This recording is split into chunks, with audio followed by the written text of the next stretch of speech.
Poziva se protojerej otac Jovan Plamenac, kome će naš general uručiti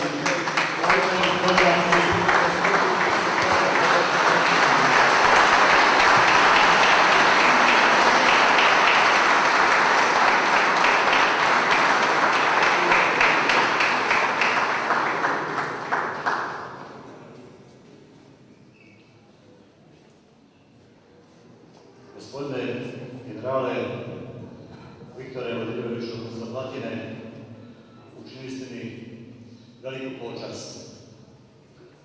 Господин генерал Виктор Владимирович Заплатин и мне очень сделали довольство мое и особенную честь. Svrstali ste me u dostojanstvo ovih slavnih predaka. Вы не определили там число моих славных предков.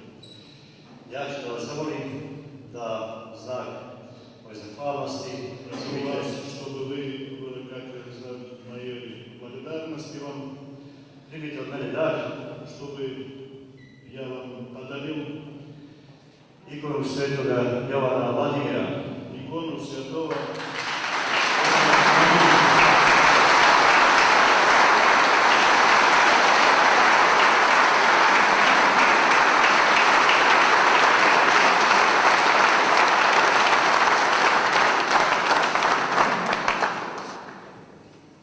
Ove godine navršava se 1000 godina kako je mučenički postradao sveti Jovan Vladimir. Postradao je na krstu i sveti arhijerejski sabor Srpske pravoslavne crkve ovu godinu posvetio je svetom Jovanu Vladimiru. Sveti Jovan Vladimir živio je u ono vrijeme kada je ruski narod primio pravoslavlje, kada je Rusija krštena. I kada je ruski narod primio taj duh koji je svim svojim bićem obitavao sveti Jovan Vladimir. I taj duh na kojem je nešto kasnije utemeljeno kozaštvo. Da nema Rusije, ovaj svijet već bi bio rušen.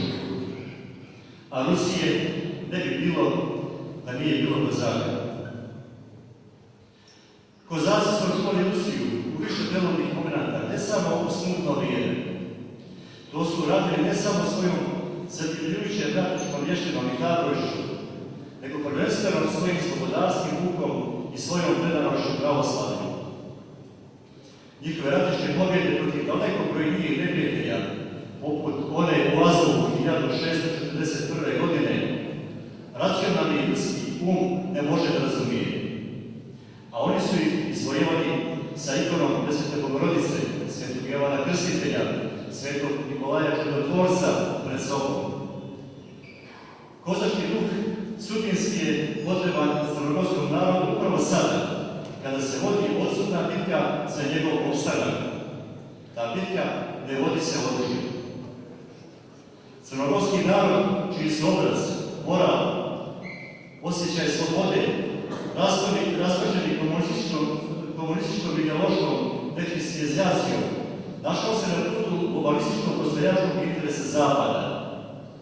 Zapad, predvođen svojom udarnom presicom NATO-om, opkoljava Rusiju. Pritom hoće da proguta obezličenu Crnu Goru, namećući joj svoj antihrišćanski, u suštini anticivilizacijski sistem vrijednosti, razbijanje porodice, promiskuitet, deseubijstvo majčim utrobama, afirmacije federacije, oblogotvorenje kapitala, odnosno potpuno određivanje duhovnog materijala. Taj sukob ima duboku duhovnu podlogu koja izvodi iz pobune satane protiv Boga. Crnogorski narod može se izbaviti od zla ovoga svijeta koje se na njih napilo jedino ako se bude držao vrednostnog sistema svojih slavnih predaka. A taj vrednostni sistem identičan je kozačkom. Svaki čovjek u kojem obitava osjećaj slobode i koji je svoje srce otvorio Gospodu, kozjak je po duhu. Svaki crnogorac koji je istinski nasljednik morala i duha svojih predaka, kozak je po duhu.